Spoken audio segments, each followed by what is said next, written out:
Hello everyone, we're going to, in this section, talk about numerical integration. The idea of the section is to approximate definite integrals. That's what we want to do. Now this is going to come in handy because a lot of times the integrand that we're trying to integrate is not easily integrable, or there's no closed form of it. That means we cannot actually solve and say the integral I equals whatever. So for a lot of different types of integrands, we need to be able to do these numerical integrations. Now, of course, we're just touching the surface, or scratching, I should say, the surface of a very deep subject in the field of numerical analysis. So numerical integration is actually one of the more interesting topics, I should say, in the field of numerical analysis. Now, there are so many different schemes, methods, algorithms, if you will, for approximating definite integrals. And the ones that we actually look at are one of the better methods, although they're not the most efficient methods, but nonetheless, they're very effective. So which method is best? It depends on, first, the interval that we are trying to integrate the integral over, and also the type of the function, the integrand, if you will.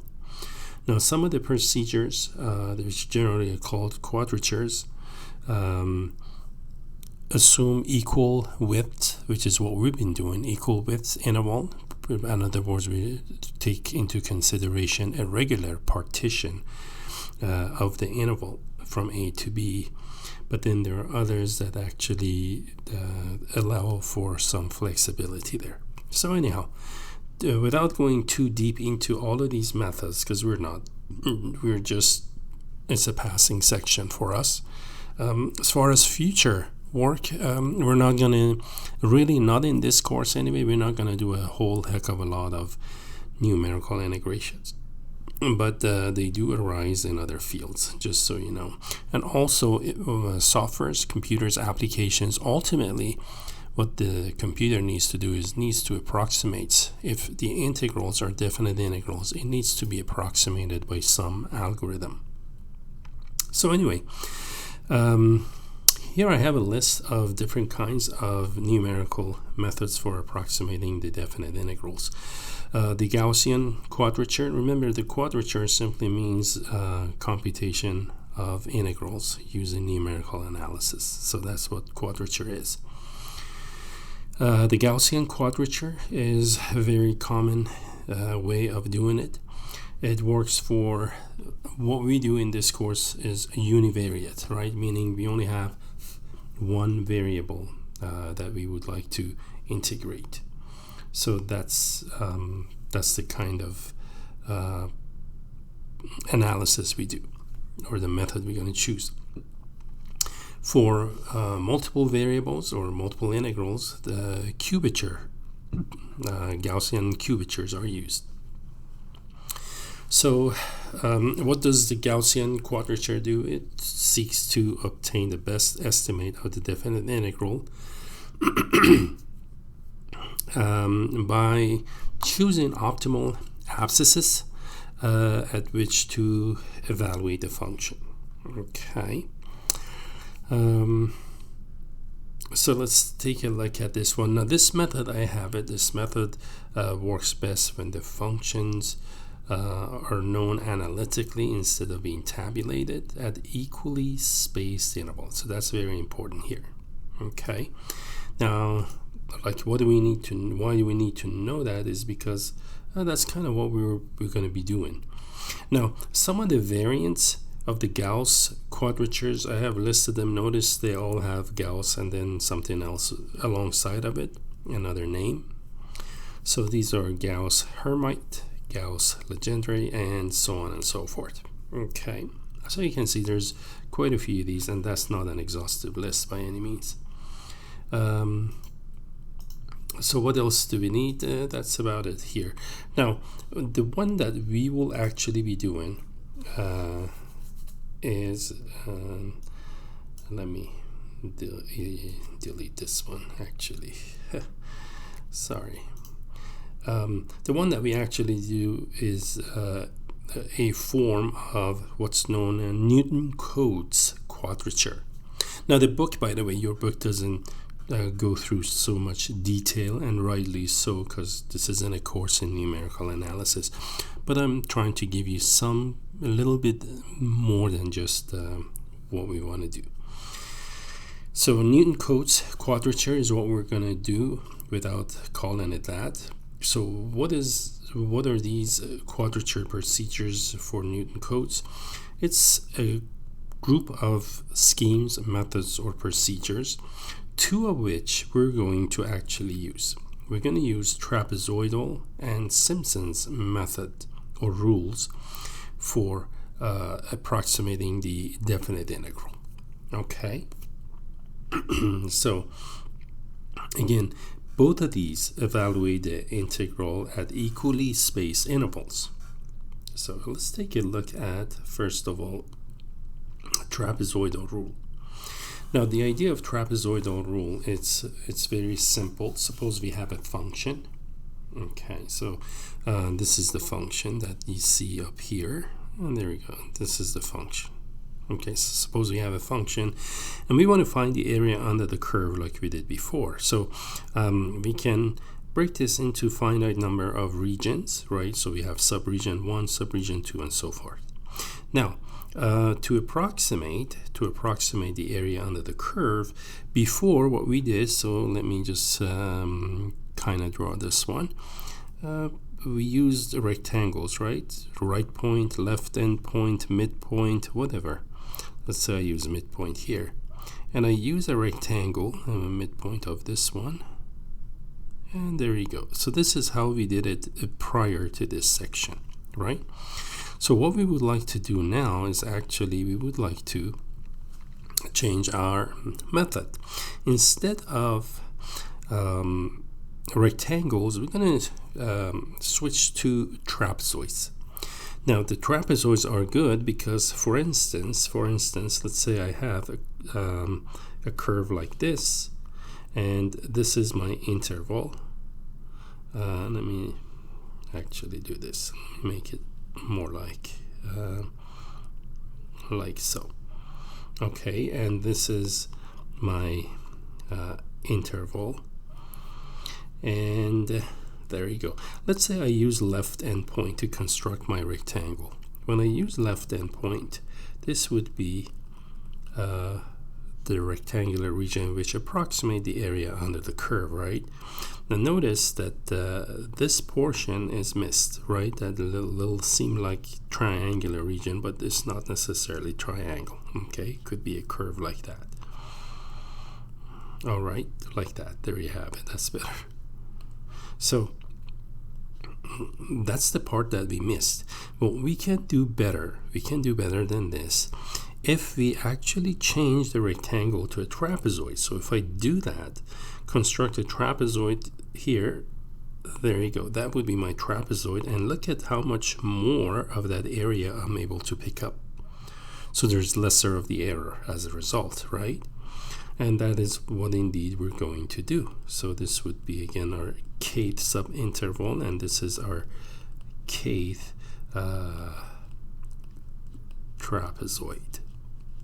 All right, so that's the whole premise of this work.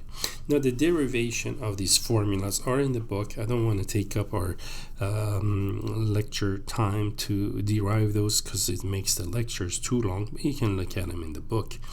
The proof of the error bounds, how much error is associated with each of these procedures, because that's what ultimately determines the efficiency of a numerical algorithm or a numerical procedure. How accurate are these results? The proof of these, you can find them not in the book, but they're actually in more advanced textbooks, or you can just simply go to like YouTube and other sources and just do a search on like proof of bound of error for trapezoidal rule, something like that. Okay, So what does then trapezoidal rule is going to do for us? I'm looking at this diagram here now, an extension or there you go, elaboration on what I've done here.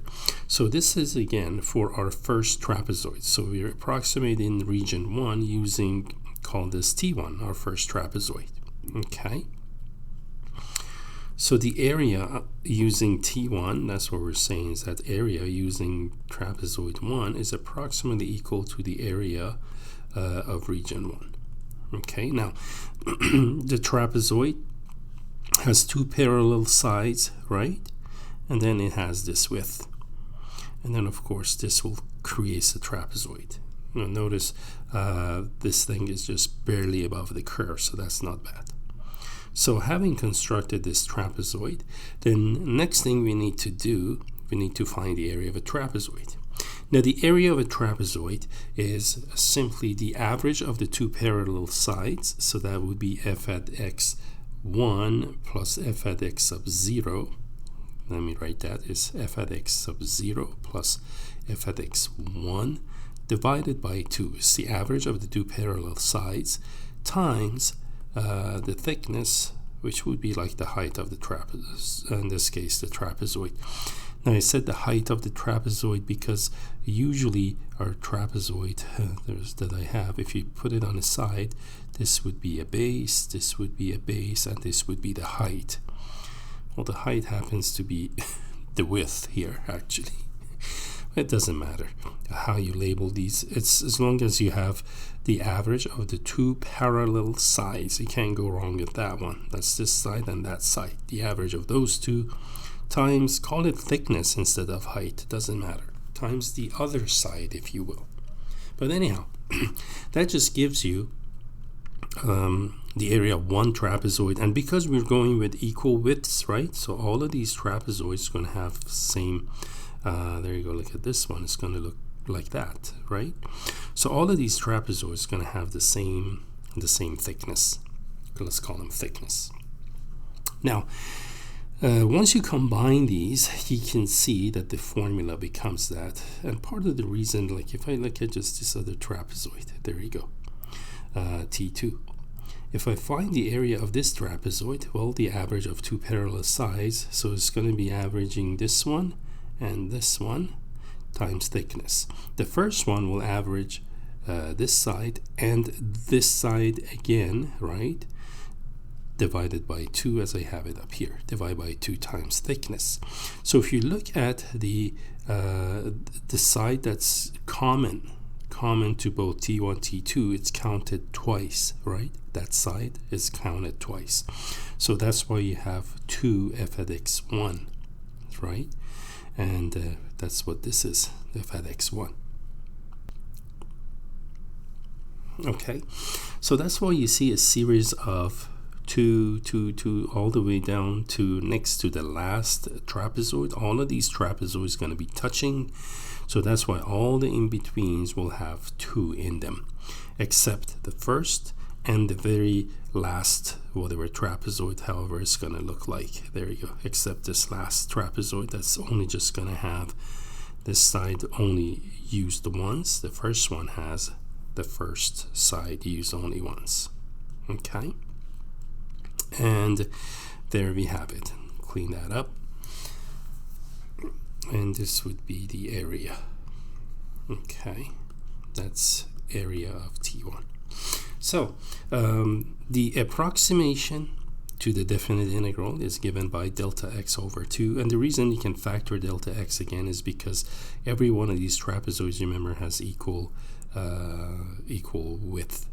That's why you can factor that out from the sum of the areas of the trapezoidal areas, and you get this very simple formula, and there's not much to it. As usual, our delta x is the length of the interval divided by number of trapezoid. N is the number of trapezoids.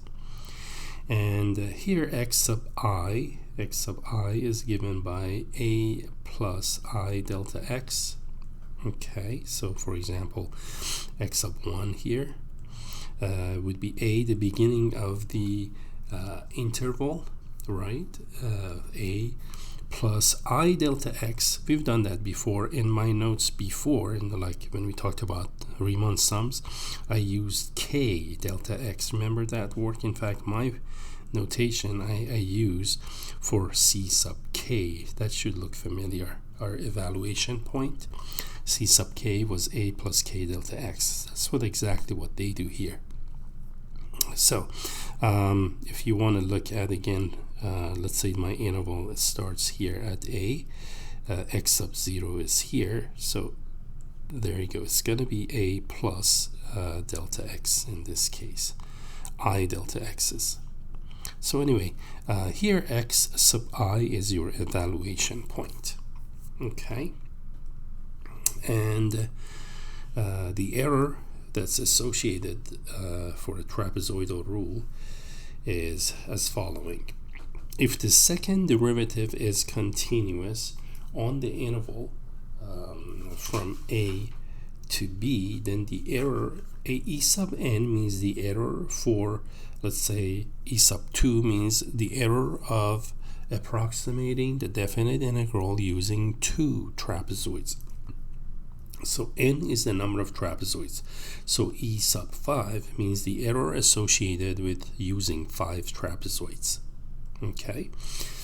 In approximating the definite integral by trapezoidal rule satisfies this requirement. So this will give you a bound. That means no more than. That's what the bound means. It gives you an upper bound. The error is no more than that. It could be better, but it's no more than that.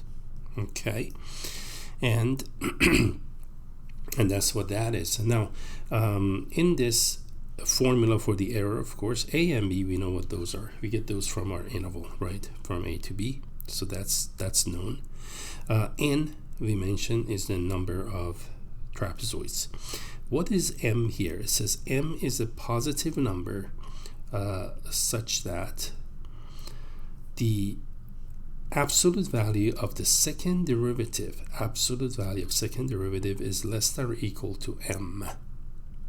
Okay, so let me also write m another way for you. This is how m is also written. M is going to be the absolute value of the maximum of the second derivative of x. Okay, that's what that is. Maximum of the second derivative of x over the interval from a to b. We can also write it this way. That's what m is. Okay, so that's pretty much what that statement means. Okay, and there you have it. So the catch using the trapezoidal rule is really simple, folks. There's not much to it. We'll do exercises, you'll see that. Finding the error could take a little time. It's still not difficult, but it's just finding the error is more challenging than actually using trapezoidal rule. Okay, and why is it challenging? There's no challenge in number of trapezoids, A or B. The challenge is finding the m. Okay, because now you have to find the maximum of a second derivative. So we're back to our extremas and all that stuff. Finding the extrema of, in this case, the second derivative. So that's all about the trapezoidal rule. Now, the last thing as far as the accuracy goes here, division by 12 n squared. Now, in this case, if you change n, the number of trapezoids, let's say I double them, instead of 4, use 8. Because of the squaring effect in the denominator, when you square 2n, you get 4n squared, right? So doubling the number of trapezoids actually reduces the error by a factor of 4. So there's a fourfold. It is fourfold the reduction in error. So that's interesting. And that's all we want to talk about here about our trapezoidal rule. Okay. Now, our next method or way of doing this is going to be Simpsons method. Now, there are different versions also, by the way, of Simpsons. Okay, the one that's in your book, the only one that is in your book, the only one we talk about, actually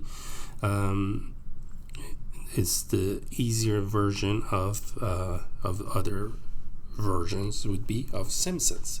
So, what Simpsons method does is this. Suppose again we have this function, okay? And we need to find the area under the curve. So what Simpsons method does, so you're looking at a blow up of this segment, in this case possibly, okay, right in here. That's what we're seeing over here, okay? So we can see a better picture of it. So what Simpsons does is, again, conceptually it's easy, but the derivation of it is not so trivial. But conceptually, what Simpsons does is it fits parabolas over an interval that spans two regions. Okay, so as you can see, the red curve is what we would like to consider here. So that's actually our function. That's the function. And the parabola is here. So the part that really applies to what we're doing is right there. So it fits a parabola there over that segment. Okay. And this parabola that is fit over the curve spans 2 delta x's. Okay, so that's what it does. So because of because you need 3 points, right, to determine a parabola, you need 3 points, and that's what this does, right? And there is this point, which is like the vertex of the parabola, the low point, and then you need 2 points on the opposite side on each branch to determine the equation of a parabola. And that's what Simpsons method does, and it does it again over different intervals. So let's say over for here we got 1, 2, 3, and n would be 4 now. Okay, let's say suppose my function, I'm just gonna make it go like that. So this time I got 1, 2, and then using this one, so we'll fit a parabola now. The parabola may look something like this now. You see that? So you just fit these second degree polynomials, okay, to the curve. All right, now these will be the formulas that we need. First, the Simpsons rule. This is a formula for Simpsons rule. And again, the derivation of this is in your book, but with Simpsons, you have these alternating patterns of 4, 2, 4, and so on. So it's going to go 4, 2, 4, 2, 4, 2, and so on, all the way to the last one.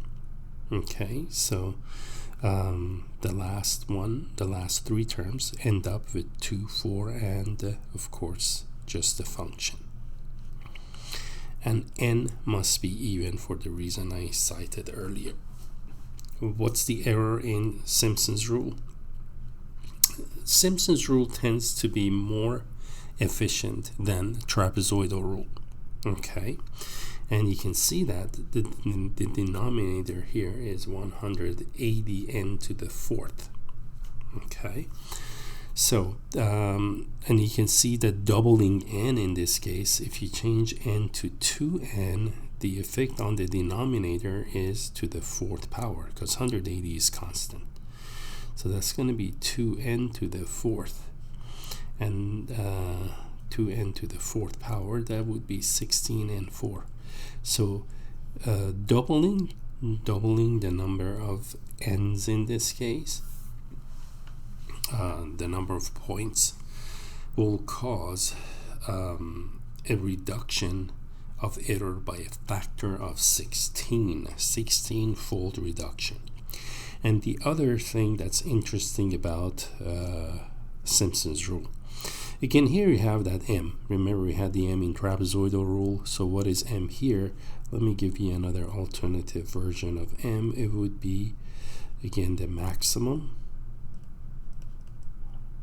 of the fourth derivative now. Okay, of f. Superscript 4 means fourth derivative. Okay, of x. And that would be over the interval from x, from a to b of x. There you go. And that's what m is. Okay. Again, the challenge here is to be able to find m, right? Because now you have to find the extrema of the fourth derivative. And there you have it. Now, the exercises, let's take a look at these exercises. And to begin with, we can start with exercise number 8. Okay. Now remember, even if we can, because we know about the fundamental theorem of calculus, so we can actually find some of these are integrable, especially the early ones. We can actually find the integral for, like this one. That's not hard. All of these we can find the integrals for, right? Even this one we could. Sine, and there you have it. So, but let's actually use Simpsons method of doing it. So in number 8, even number 8, we can use fundamental theorem. Let me show you just to practice. It wouldn't hurt. Let's practice our integration skill here. Okay, so let's say I want to find the integral from 0 to pi over 2 cosine 2x dx. I'm not doing the problem that it's asking us to do. I'm doing my own thing here. So if I let u be 2x, du would be 2 dx, correct? So I can actually create my 2 here, multiply the integral by half and multiply the integrand by 2. This way I have 2 dx, which is du, and this cosine of 2x, that's just cosine of u. True? So the integral becomes 1/2 of, now remember, anytime we change the variable of integration, we have to change the limits of integration also. So when x is 0, u would be 2 times 0, that's not changed. When x is pi over 2, u would be 2x, that's 2 pi over 2. That actually changes to pi. So my limits of integration now go from 0 to pi. And let me actually change different color for this so you know that something has changed here. Okay. And then this becomes cos u and then du, right? Now, the integral of cosine is going to be sine. So this is 2 sine u evaluated from 0 to pi. And that's going to make it 2 sine of pi. Now I'm doing the fundamental theorem. Minus sine 0. Well, sine of pi is 0. Sine of 0 is 0. So the whole thing is 0. Well, okay. But note, no numerical integration necessary for this one, right? But we actually want to do what the exercise is asking us to. The question reads, use part A, the trapezoidal rule, part B, Simpsons rule, to approximate the integral. And compare your result with the exact... Oh, so I did. Not knowing what I was doing. I mean, not knowing that the problem asked for it, not that I was knowing what I was doing. So anyway, it was unintended, but that's actually what the question asked for. It says compare result with the exact value. So all of these, the first 8, you can find the exact value for. So this is what we call exact. It is exact because we did not use trapezoid or Simpson. We actually evaluated it and it happened to be 0. In that sense, it is exact. So let's use trapezoids. And n is 6, right? In this case, n was 6. So in part A, using trapezoidal rule. That's what we're doing for now. A is 0, B pi over 2, because those were the limits of integration, and n is 6. So our delta x is going to be b minus a divided by n, or that is pi over 2 minus 0 divided by 6, or pi over 12. Pi over 12. Now our evaluation point x sub 0, remember it was a plus I delta x. A is 0 plus I is going to be I, and delta x is pi over 2, or I'm sorry, pi over 12. So that means, let me call this x sub I, not x sub 0. So all the evaluation points are in this form, I pi over 12.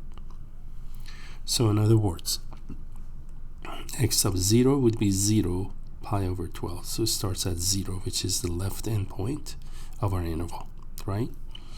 X sub 1 would be pi over 12, right? It's going to be, again, a 0 plus 1 times pi over 12. Pi over 12. The next one would be 2, then 3, then 4, 5, and so on. All of those, each of those plus 1 will be just themselves, right? So x sub 2 is going to be, this is pi over 12. It's going to be 2 times that, so it would be 2 pi over 12, right? And then 3 pi over 12, 4 pi over 12. And of course, we have to reduce these fractions and so on. So what would the last one look like? X sub 6 is going to be 6 pi over 12 or pi over 2. Now the integral is approximately equal to the formula for trapezoid was delta x over 2. That's pi over 12 divided by 2 times. Then it was f at x sub 0. That's cosine of 0. Plus everything in between had the 2 in it, so it's going to be 2 cosine of the next one would be 2 times pi over 12.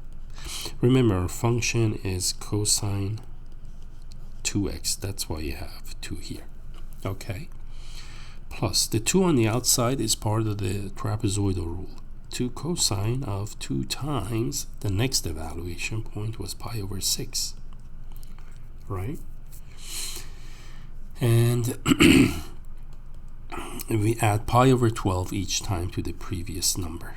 That's 2 cosine of 2 times. That was 2 pi over 12, and that's going to be 3 pi over 12, which is pi over 4, plus 2 cosine 2 times 4. This would be 5 pi over 12. Next one, 6 pi over 12. Which is 2 times pi over 2. That's this last one. And that's it. That's just doing the trapezoidal rule. Again, the rule itself, there's not much to it. So this is going to be pi over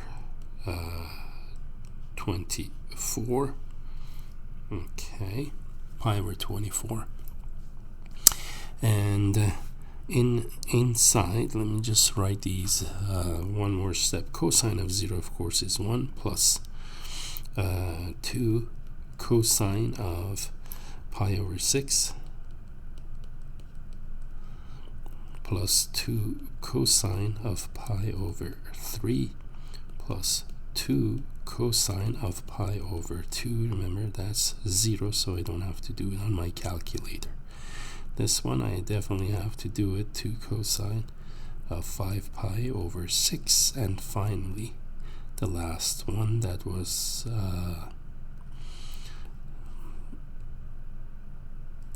2 cosine of pi over 3. Or just pi, sorry, it was pi over 2 already. Right, it was pi over 2, so it's going to be just cosine of pi. All right. And then this is the exact values here. Well, cosine of pi, that's going to be -2, right? That's 2 times -1. Cosine of 60, that's a half. That's 2 times 1/2, which makes it 1. And here's 1. So these are exact. And these other ones, or square root of 3 over 2, but I have to use my calculators, right? So let's see, by the time I get this done, the integral is going to be approximately equal to it turns out to be actually 0 in this case. Okay, and you can see even without the calculator is 0. Remember, this is going to be negative 2, right? There is a 1 here, and let's see, this one is 1 because 2 times cosine of pi over 3 is 1/2. 1 and 1 makes 2, right? 2 and negative 2, those two add to 0. Okay, and cosine pi over 6 and cosine 5 pi over 6, those add to 0, right? And there you go.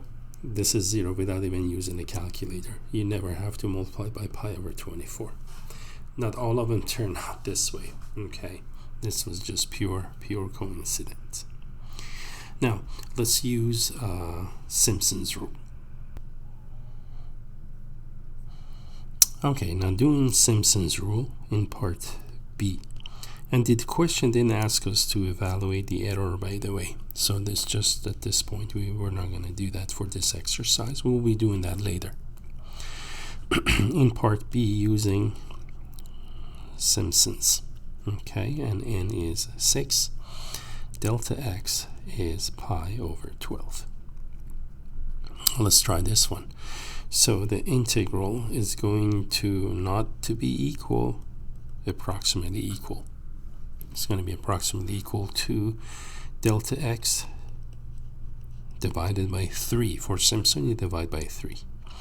And then the first one is going to be cosine of 2 times 0, right? Plus 4 cosine 2 times pi over 12. Okay, just like before. And then you have 2 cosine 2 times pi over 6 plus 4. Remember, alternating 4s and 2s. Cosine 2 times pi over 4 plus let me go to the next line, plus 2 cosine of 2 times pi over 3 plus 4 cosine of 2 times 5 pi over 12. Same evaluation points as before. And then finally cosine of 2 times pi over 2. Okay. Now, again, because this one just so happens to be to turn out to be 0, means, again, just like the one above, I don't need the calculator to do this. So for example, let me simplify in parentheses. The first one is going to be cosine of 0, which is 1. Next one is going to be cosine of 4 cosine of pi over 6 plus 2 cosine of pi over 3 plus 4 cosine of pi over 2 plus 2 cosine of 2 pi over 3 plus 4 cosine of 5 pi over 6. Almost done. I'm in the next to the last one. I'm looking at this one. 4 cosine of 5 pi over 6. And finally, plus cosine of just pi. Okay, and there I have that one. Now, cosine of 0, 1. Cosine of pi, negative 1. Those add to 0, right? These two add to 0.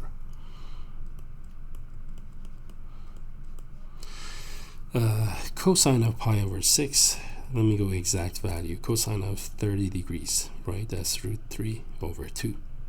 Plus 2 cosine of pi over 3, that's 2 times 1/2. Plus 4 cosine pi over 2, that's going to be 0.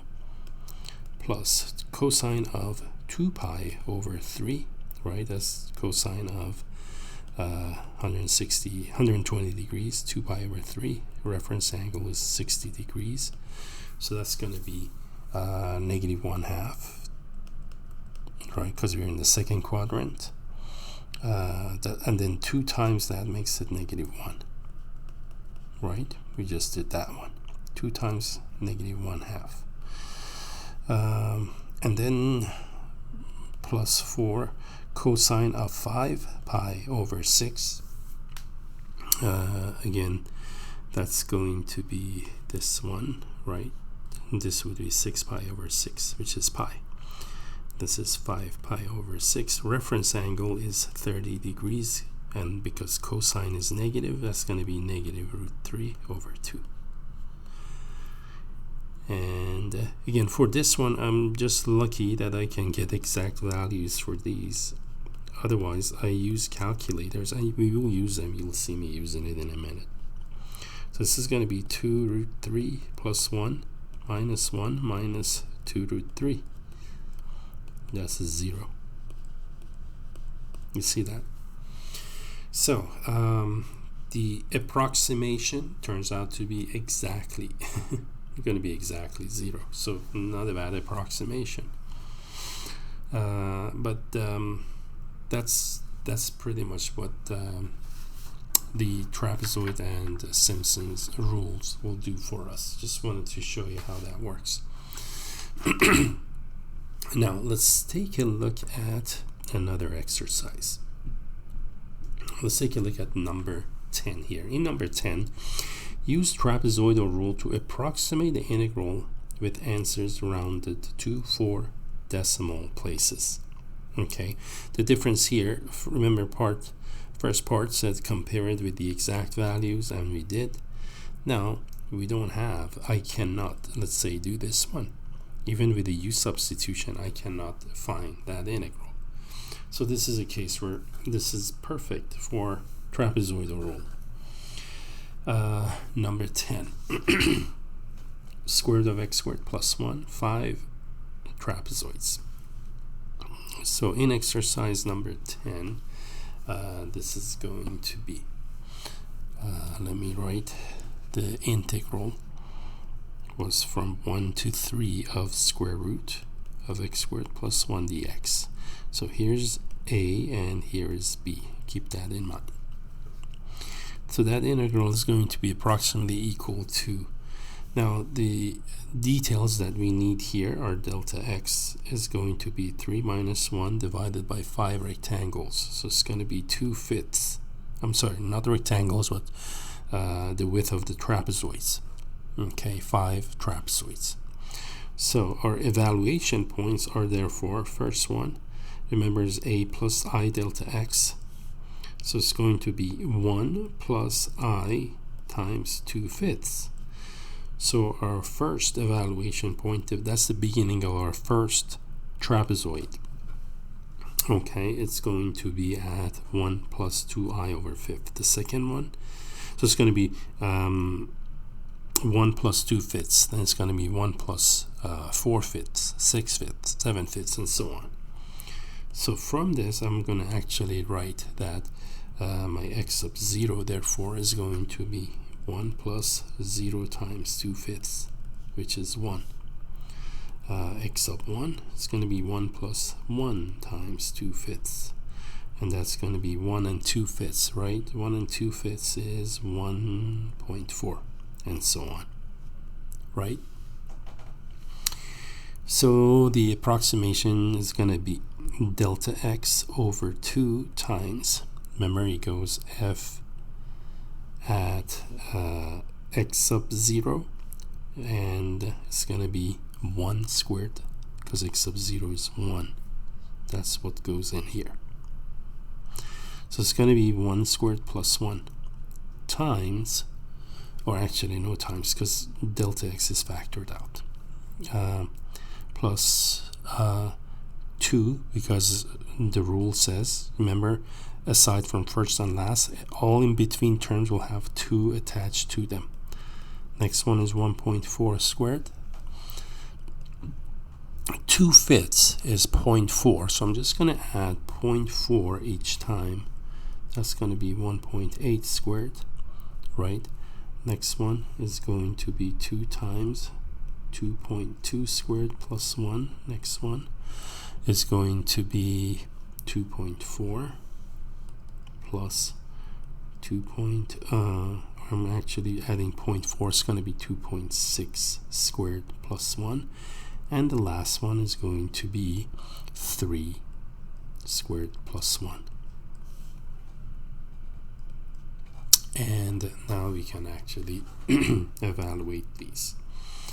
The upfront, you have 2/5 divided by 2, so that's just going to be 1/5, right? Just to no need to, but just keep in mind that's going to be 1/5. So I'm going to use my calculator now, and let me come back with the answer.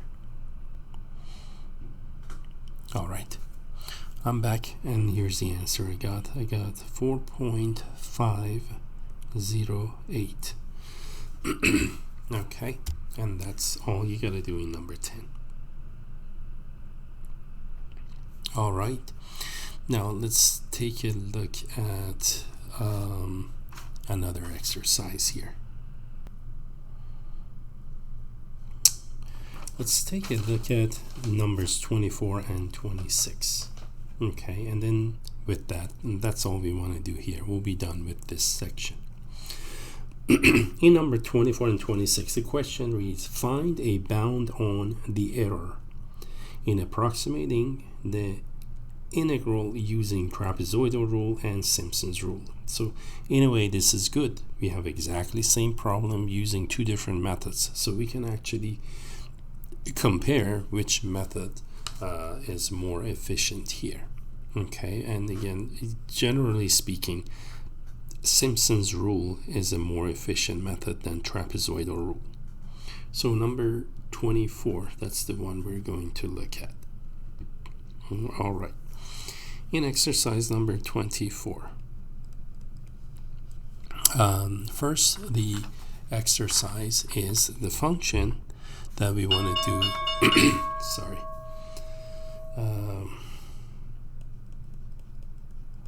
That function is going to be, I have no idea what the sound was there.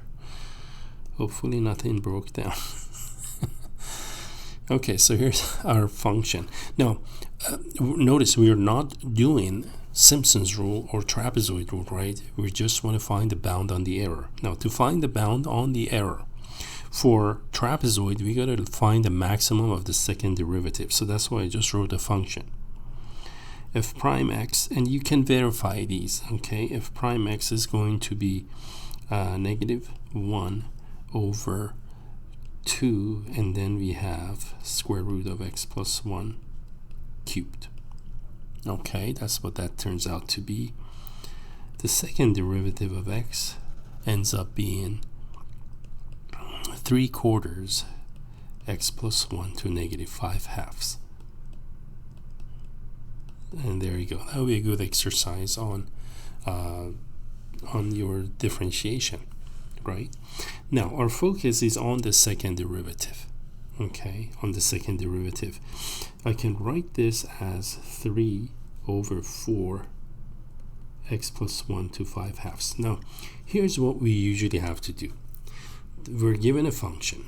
We want to find the extrema. At this point, we need to find the max, right, over the interval from 0 to 2.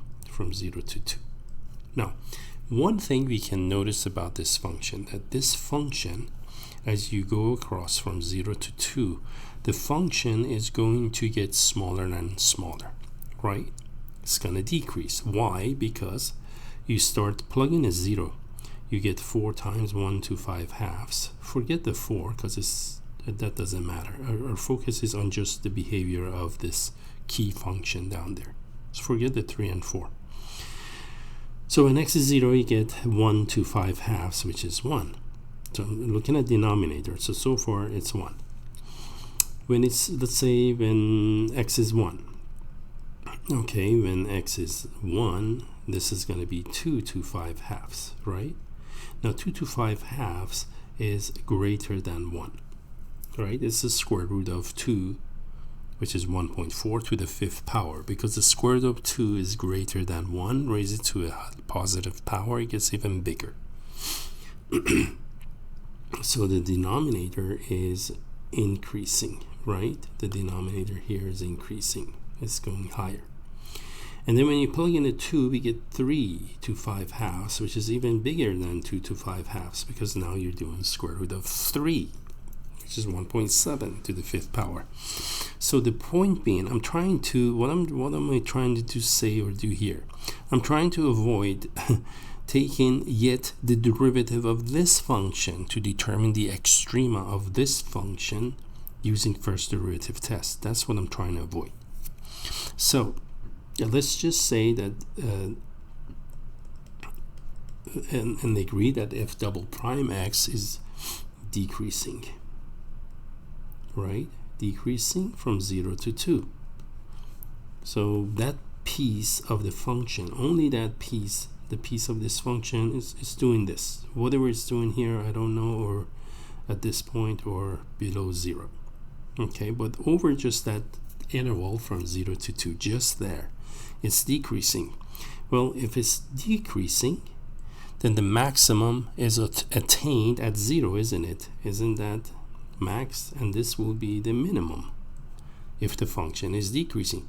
And all our interval would be closed interval. That's why I'm allowed to do this. So this is what m is going to be. You see how I did that? This way I avoided doing first derivative test. You can go through, if you have time and the patience, find the derivative of this function. That would be the third derivative now, and then use first derivative test, and you will agree with what's going to happen. And don't forget about the endpoint extremas at 0, 2, because we have a closed interval.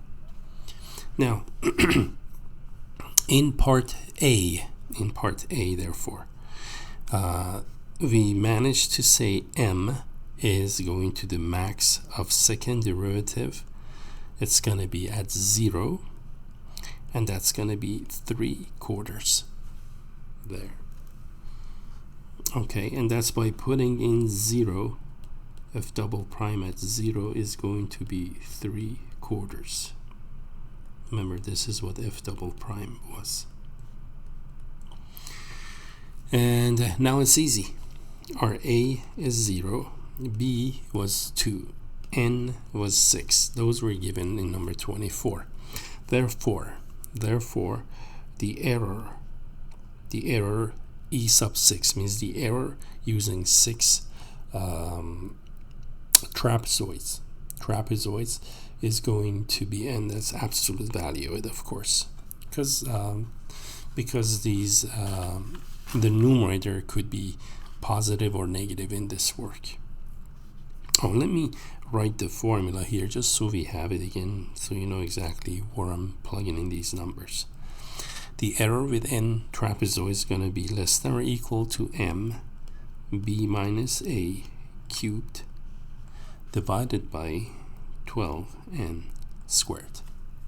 Okay, now this is where I'm going to plug in my numbers. So absolute value of E sub 6 using 6 trapezoids is going to be, this was 3/4, right? 0.75 or 3/4. Let me see, for this one let me keep it exact for as long as I can. We really like exact values as much as possible. Then we approximate them where necessary. B minus a2 minus 0 cubed, and then divide that by 12. N is the number of trapezoids, 6 squared. So, which is going to be less than or equal to the 2 minus 0 is 8. I'm sorry, 0. 2 minus 0 is 2. Cubed is 8. 8 fourths is 2 times 3. So the numerator is 6. Denominator is 12 times 36. So that's 1 over 72. Absolute value e sub 6 is going to be less than or equal to 1/72. This is exact. Again, as much as possible, we like exact values. Now, if you approximate it, I can say absolute value of the error is going to be less than or equal to 1 over 72 is, turns out to be 0.01389. And there you have it. So not bad. It's less than 0.01389. The error is less than that amount. And usually you can see the percentage error if you can find the exact. If you find the exact and you find the approximation, right? Then you can see the difference between them and look at the percentage error that way. Okay, now let's take a look at the error associated with how do we use Simpsons. So for Simpsons now, we got to go all the way up to the fourth derivative, and I have done this. The third derivative ends up being negative 15/8 x plus 1 to negative 7/5. The fourth derivative for Simpsons, we go all the way up to the fourth derivative. Turns out to be 105/16 x plus 1 to negative 9/2. Hopefully I did those right. Now, we need to find the max of fourth derivative. Again, if we use our method of chapter 3, finding the extrema, I have to find the fifth derivative, remember? Then I have to find the critical numbers and then do a first derivative test, right, on this function, on the fifth derivative. Okay, and then determine that. Well, you can see how complicated the fifth derivative is going to be. Therefore, I'm going to do exactly what I did earlier. I'm going to try to see if I can argue my way towards the extrema here. Okay, so now if I look at this function again, the way I did the one before this, this is going to be square root of x plus 1 to the 9th power. So note, as this function increases, or as this function actually square root of x plus 1 now, to the 9th power, the whole thing, this function. As that function increases, as denominator increases, the fraction decreases, right? And over the interval from 0 to 2, that's indeed what's going to happen, right? When you plug in a 0, just look at this portion again, because 105/16 is constant, positive constant, we can pull that out. So if I just look at the denominator, at 0, this is going to be square root of 1 to the 9th, which is 1. At 1, it's going to be square root of 2 to the 9th, and at 2 is going to be square root of 3 to the 9th. So you can see that indeed, as you go from one denominator to the next, the denominator is increasing, which means the fraction, the whole fraction, is decreasing. All right, therefore, we can say that if the fourth derivative function is a decreasing function, and by doing that, I can avoid doing a whole bunch of complicated work with the fifth derivative and so on. It's decreasing function, and only we establish it only 0 to 2. I'm not saying from negative infinity to infinity, but for the interval we're given, this will work.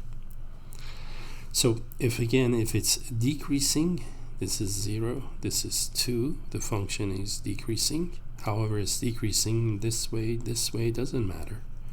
We just want the m.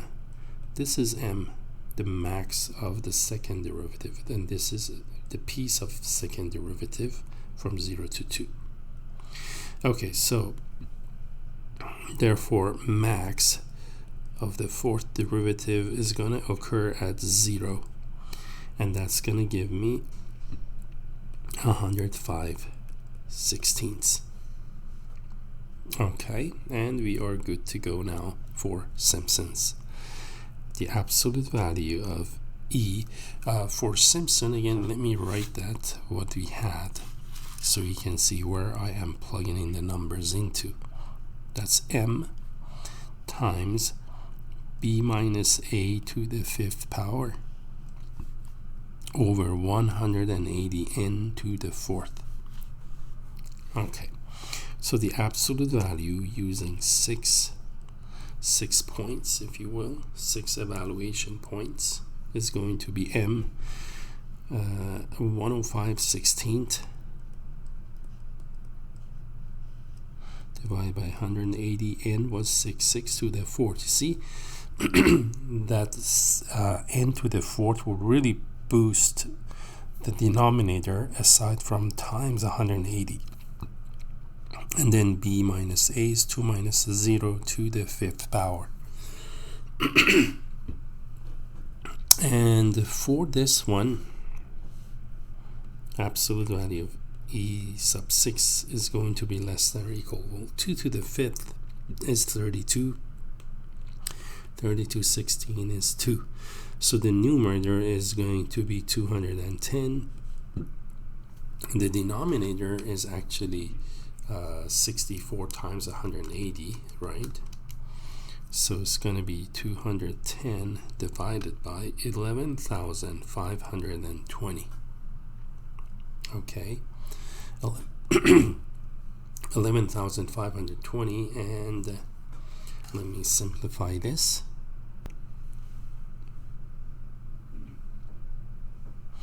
Okay, and when I simplify this function, I'm going to get both of these top bottom are divisible by, turns out to be divisible by 30.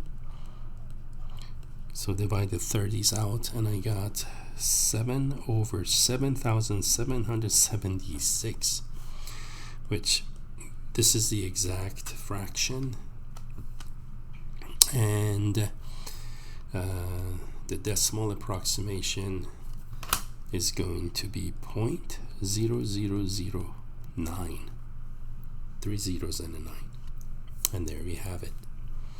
So you see how that worked. And that will take care of this work. Okay, so you can see Simpson has lower error for that same integrand using same value of n. Simpson is a better thing. Now let's do one last one. Let's do number 26 and we'll be done. The integral in number 26 is that of 0 to 1 of cosine x squared. So my function f of x is cosine of x squared. The first derivative turns out to be -2 cosine, and then chain rule derivative of cosine is sine, right? So f prime x, or actually sorry, it's x squared. So it's going to be derivative of cosine, which is negative sine, and then derivative of x squared is 2x. Derivative of the inside function is 2x. That's the inside function there. Negative because I'm about to write negative sine x squared this way. Put the negative on the outside. Okay. The second derivative is, if you use product rule here, put -2 out, derivative of first by second plus first times derivative of sine x squared is going to be 2x, chain rule, derivative of sine is cosine x. Okay, so the second derivative is going to be negative 2 sine x squared, negative 4, let's distribute negative 2 to the second term, negative 4, and then there's a 2 there, multiply 2 by 2, get negative 4, x squared cosine x squared. And there you go. Now we need to find the maximum of the second derivative, but let me write the third and the fourth derivative. So again, I'm gonna go away and come back with those, because if I show the work, it's just gonna take too long. So I'm gonna do third and fourth derivative and then report back. All right. The third derivative, f triple prime of x, it turns out to be negative 12x cosine of x squared plus 8x cubed sine x squared. Oh my. This is a complicated exercise, but that is fine. Some of these problems you would think that they wouldn't be so challenging, just being number 14 here, but that's fine. We'll manage. Plus 48, because I'm thinking this would be sine x squared. I'm thinking now we got to find the extrema of this function, right? This isn't for the faint of heart, right? That's not trivial to find those extremas using first derivative tests. So our focus for trapezoid is on maximum of the second derivative, and for Simpson, how do I find the maximum of the fourth derivative, right? Okay. So let's do that. Okay, so let's actually do this. Let's say I want to find the maximum of the second derivative. Again, if we have to do this using methods of chapter 3, finding the extrema of a function, now you have to actually find the critical numbers, right? The critical numbers of this expression, and then go through a first derivative test to do that. Now, to find the critical numbers of this expression is not going to be so trivial. Okay, so here's where we actually have to become creative. All right, I know that sounds dangerous, right? But we need to do that. So here's how we're going to do this. What I'm going to do is actually, remember our focus is on second derivative. This, we want to know what is the max here, right? So what I'm going to do is actually I'm going to use this little known fact called triangular inequality. Okay, the triangular inequality, and it's actually simple to see. Triangular inequality. It is used quite often in the field of analysis again, and it's used for determining the best upper estimate, okay, for the size of the sum of two numbers. And that's what I have here. See, I can see this as the sum of two numbers, right? I'm adding two things, right? So the triangular inequality is going to look like this. It's going to go absolute value of x plus y is going to be less than or equal to absolute value of the individual, sum of the absolute values of the individual ones. Okay, again, this will give me an upper estimate because it's going to be less than or equal to, anytime it's less than or equal means you have an upper bound, an upper estimate in this case. And it's going to do that for the size of the sum. The sum, absolute value of the sum is going to be less than something. Okay, in other words, it looks at the worst case scenario for the sum. All right, and because that's what we want to do, we want to find the maximum of a function. This would be a good way to bound it. Okay, so we're going to look at the upper estimate for the size of the sum of two numbers in terms of individual numbers, individual sums. Okay, so what does that mean for us? So if I look at the absolute value of the second derivative here, that's going to give me absolute value of negative 2 sine x squared minus 4x squared cosine x squared, right? That one. That absolute value is going to be less than or equal to absolute value of x, means absolute value of this term plus absolute value of the second expression. So absolute value of negative 2 is 2, and then I'm just going to put absolute value of sine x squared, and then plus next expression, absolute value negative, well, 4x squared, that's going to be positive, and then I'm going to keep the absolute value on cosine x squared, because remember, sine cosine fluctuate between positive and negative values, so we need to keep absolute value on those. And there you go. This is the worst case scenario. Whatever the max of this is, there's no way it's going to be greater than the right side of my inequality. Okay, so this is a clever way to get out of what we're doing. Now, we know that sine and cosine attain their maximum at 1, right? So this is going to be, I'm going to put the worst case for that. Sine x squared is going to be 1. The highest it can be is 1. The highest cosine can be is 1 also, right? So we can actually make the case where this is going to be absolute value of, and this is going to be 4 times 1, right? So there's no way this is going to be bigger than 6 if we wanted to. And that's on interval from 0 to 1, of course, right? 0 to 1, where I put 1 here and let cosine be 1 also. You see how that works?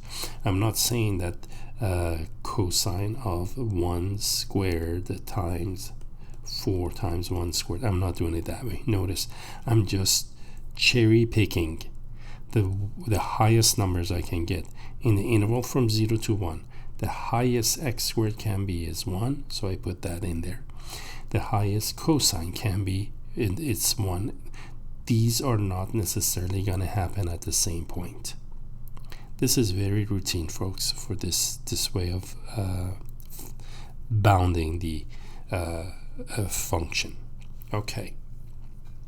So again, if you have the patience and the know-how, try to go through and find the maximum of this function. And maybe I do that. I'll go in Desmos and I'll show you the maximum of this function on the graph, where it's going to be, there's no way the max is going to be greater than 6. It's probably going to be lower than 6. Most likely it is. But I'll show you that on Desmos. So we're going to let m be 6 therefore. And that is going to be the max of the second derivative of x. You see that? That's what we're going to be, let m be in our error estimation. So now I'm going to try to find the error here, or not find it, but really we are bounding the error. So that's going to be, and again using trapezoid, it's going to be m is 6, and then we have b minus a cubed, right, cubed divided by 12 m squared, and that's going to be less than or equal to, again, 1 over 72 in number 26. Okay, just coincidental like the previous one, and that in decimal is about 0.0139. Okay, now in part B we're going to do the same thing, folks. We're going to do the same thing for the fourth derivative, because again, look how complicated fourth derivative is. Oh boy, try to find the max of this one. And again, I probably do this in Desmos, and we'll see the maximum. But what I'm going to do is we're going to bound it, okay, just like we did using triangular inequality.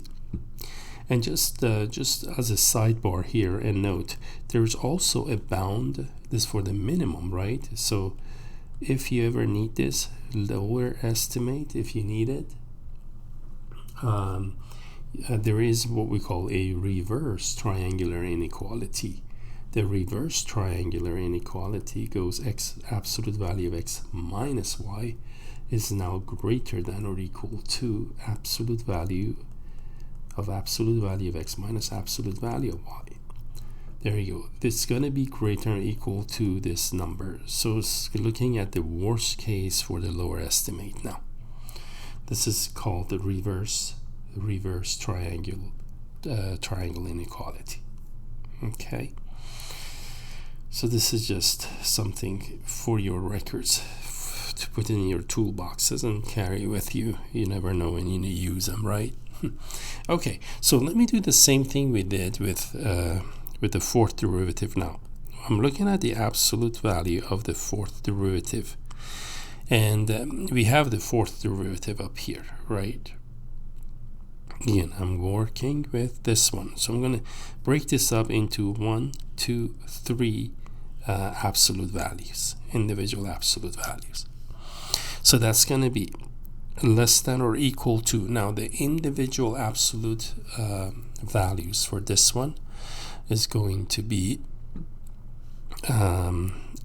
absolute value of 16x fourth cosine of x squared plus absolute value of 48 x squared sine x squared plus, see, they're all going to be plus because we're going to look at individual absolute values of 12 cosine x squared. That's the extension of a triangle inequality. In other words, I'm going absolute value of a plus b plus c is going to be less than or equal sum of individual absolute values. There's the extension of triangle inequality. All right, and there we have it. Now let's look at the worst case, the maximum over the interval from 0 to 1 of any of these three absolute values. We agree maximum of cosine is 1, maximum of sine is 1, maximum of cosine is 1. The biggest x to the fourth can be in 0 to 1 is 1, here x squared 1, and that's it. So the first expression, there's no way that the first expression is going to be bigger than 16, right? The second expression, maximum is 48, and the last one, maximum would be 12. Isn't that cool?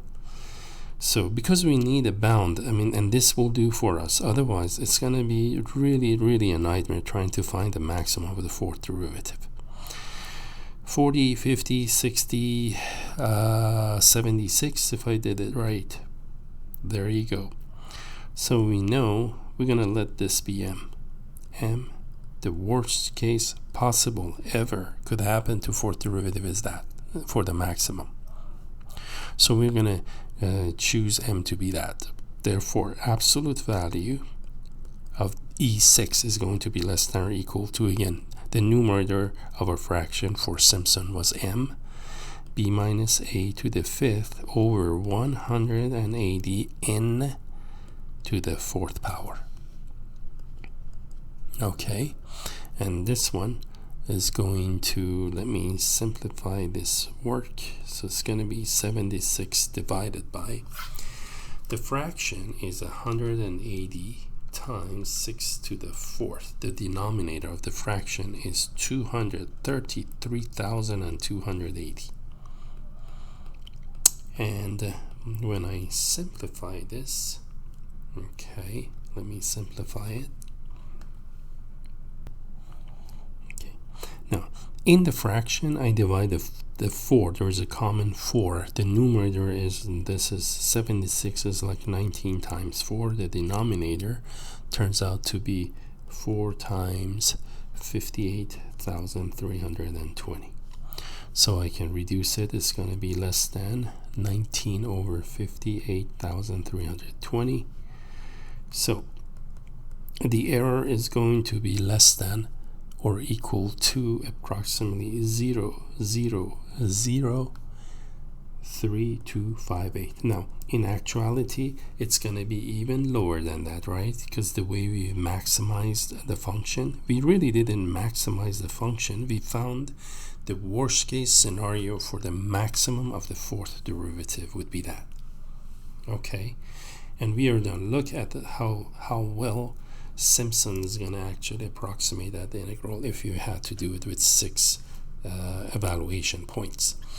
Now, I'm going to go to decimals. We're done with this lecture, we're done with this section, we're done with this exercise, but just to kind of show you, because I'm sure you haven't done this way of bounding the error. So I'm going to graph the second derivative and we look at its maximum, and I'm going to graph the fourth derivative and look at its maximum and see if it's close to the numbers that we just called out. Okay, so this is what I did. I went ahead and actually graphed both the second derivative function and our fourth derivative functions. Remember, those are the ones that we used triangle inequalities to determine a bound for the error. Now, it turns out that the absolute value of the maximum of those two functions are actually lower than, as I anticipated it, lower than what we have used, which is good. So remember, the actual error is going to be, in the case of Simpson, what we have here, it's going to be less than that. And also for part A, the absolute value that we found, it's going to be less than 0.0139. Let's see how much we actually going to be lower. Now, using the graph, this is the graph of the second derivative, the one on the left. Okay, so that's this one, the one on the left. Okay, the low point here, the low point, I know it looks like it's at 1, but it's actually not at 1 because I tried it. Okay, and indeed, if you try to do what I've done earlier to show the function, it seems to be decreasing, right, over the interval from 0 to 1, but it's really hard to see. But at 1 here, I could do again a blow up of this, but that's okay. This is what it's gonna look like when you do a blow up. This portion, actually the low point of this function is just to the left of 1. So this is like 1, and I actually calculated it. It's gonna be 1 and what was it? Hold on. Let me get that number. Oh, there it is. It's going to be 1 and negative 3.8442. Okay, whereas the true minimum is going to be at 0.994, and the value is negative 3.845. I know it's not like, well, what's this? Very close, but you know, this is math. So the local minimum in this case is going to be this value, not the one to the right of it, which is at 1. So that's why this rules out the fact that the function is decreasing from 0 to 1. So anyhow, this is going to be the low point. So the absolute value of the number is 3.845. Okay, so the error using 6 trapezoids, therefore it's going to be, I'm going to use actually this number now. Absolute value of that is 3.845 times 1 minus b minus a cubed divided by denominator was 12n squared, and that number I got it to be 009. So look at that, is the true bound on the error. The way we did it using triangle inequality was 0.0139 versus 0.0139. Okay, so as you can see again, we did better than what the actual, this is the actual bound on the error. Okay, now look at our Simpson. If you look at Simpsons, this was our fourth derivative. We bounded it the way we did using, again, triangle inequality. This one's minimum, actually, the minimum is at 0, -2. And it's consistent with the graph, consistent at 0 anyway, because at 0, that's 0. This is 0. Cosine of 0 is 1, so you get -12 times 1, or -12. Okay, so that's truly the minimum. Now we look at the what do you call it? We want the absolute value of the maximum for the fourth derivative, right? All right, so therefore the absolute value of the maximum of the fourth derivative, or absolute value of the fourth derivative of x in this case. When we go the absolute value, or the maximum of the absolute value, okay, there you go. We're going to go max of this. That means we're going to turn this into a positive, is actually 12. Now, I worked the error term with that, okay, and E6, absolute value of E6 is going to be less than or equal to, we're going to put the 12 here, right, and then b minus a to the fifth divided by 180 times n to the fourth. So the actual bound on the error is going to be, I got it to be 0.00004 zeros and a 5. Look how small that number is. And our worst case scenario, we said, was 0.003. So it's actually better than what we thought it is, using the numbers I got off of Desmos. Okay, but we really don't want to use Desmos because, like on the exams and in the exercises, it doesn't say use a graphing utility. You want to do it the way we did it up here. So in other words, that would be the answer to part B, and that will be the answer to part A. But I thought this would really help put things in perspective, because the way we arrived at the bound on the error. Okay, and with that, we are truly done with this lecture.